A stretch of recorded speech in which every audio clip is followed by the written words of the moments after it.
Israeli প্রতিরক্ষা বাহিনী জানিয়েছে, পশ্চিম তীরের নাবলুসে গাড়ির আঘাতে আহত 2 ইসরায়েলি সেনাকে আশঙ্কাজনক অবস্থায় হাসপাতালে নিয়ে আসার পর কর্তব্যরত চিকিৎসকরা তাদেরকে মৃত ঘোষণা করেছেন। এর আগে উত্তর গাজায় অপর এক সেনা নিহত হন। আজ বৃহস্পতিবার এই তথ্য জানিয়েছে টাইমস অফ ইসরায়েল। এখন ওয়ালটন ফ্রিজ কিনে অনেকের মতো আপনিও হয়ে যেতে পারেন মিলেনিয়ার।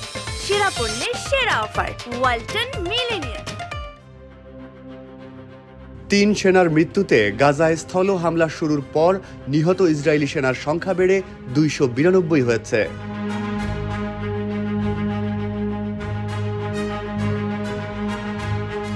বুধবার রাতে পশ্চিম তীরের শহর নাবলুসে গাড়ির ধাক্কায় আহত হন 2 সেনা সদস্য, ইলিয়া হিলেল ও দিয়েগো হারসাজ।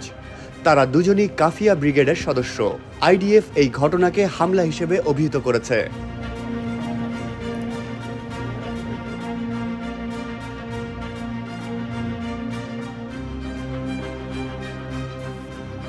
নাবলুসের অন্যতম প্রবেশপথের কাছে ইতামার এলাকায় সন্দেহভাজন হামলাকারীর খোঁজ করছে আইডিএফ।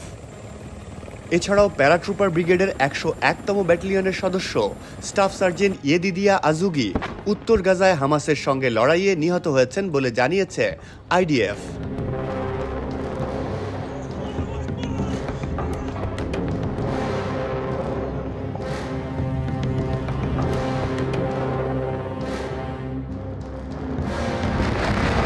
গত 7 অক্টোবর ইসরায়েলি ভূখণ্ডে অতর্কিত হামলা চালায় হামাস।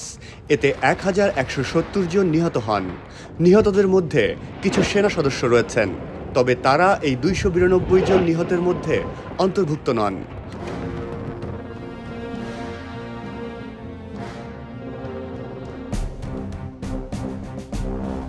মূলত স্থল হামলা শুরুর পর থেকে নিহতদের নাম এই তালিকায় যোগ করে ইসরায়েল।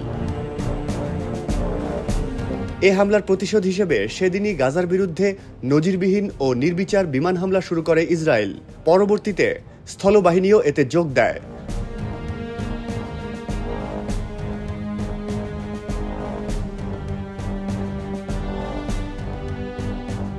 গত 7 মাসে ফিলিস্তিনি নিহতের সংখ্যা অন্তত 36,000 ছাড়িয়েছে।